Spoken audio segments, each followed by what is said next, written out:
Madam Speaker, ladies and gentlemen of the House, yesterday, I know that we talked about this bill, at some length, but I just wanted to share some thoughts, overall, throughout the session that we've had this year. I mean, there's been quite a number of issues that's been brought forward, and I believe that our side has tried to work with the other side, folks on the other side of the aisle,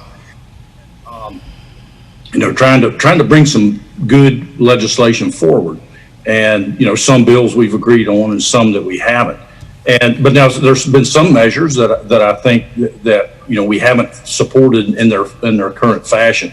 And, but sadly, the other side has refused to listen or compromise. And that's the case with House Bill 5049. I mean, again, we're seeing this all or nothing approach to these pieces of legislation. And so just on just a couple of the high points of 5049, the non-lethal munitions. Madam Speaker, what we're about to do on this bill, it's a lose-lose situation.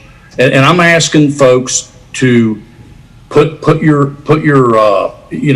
personal thoughts, your personal feelings aside just for a moment, and imagine yourself being a law enforcement officer. And you're a good one. Okay, let's make that clear. You're a good law enforcement officer, but you're in a situation.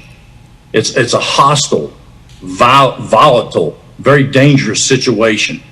And without these munitions, what are your other choices? What are the things you're going to have to resort to diffuse that situation? So I'm asking folks to think about that. Madam Speaker, if we want to address the munitions, let's include it in the training manual. We've seen other things throughout this special session that are, we're saying, hey, this has to be covered in training protocol and so forth. This needs to be one of those things. Another issue that we talked about, Madam Speaker, are the MRAPs. Okay, those big vehicles. Surplus MRAPs allow localities to save lives, period. I mean, these are supplied to the localities at very low or sometimes no cost. Madam Speaker, to do away with these, and we continue to cry out for better safety measures for the localities. We want faster response times, better responses. To take away these MRAPs that are used by the localities in helping the citizens, I mean, it's going from a cell phone to a string and a tin can. I mean, it's just not the way to go, to move backwards and prevent the localities from having these vehicles. Not to mention if that is the case, the huge unfunded mandate that it's going to be on these localities. And Madam Speaker, these are not weapons of war. They've been disarmed. Okay, the only argument I've heard on these MRAPs is that they're scary. They're scary looking. Madam Speaker, I'll tell you what these vehicles are. They are lifesavers in times of natural disasters.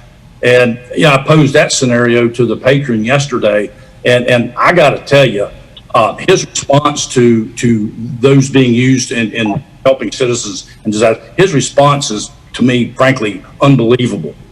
I'd ask everybody, and you can do it in seconds.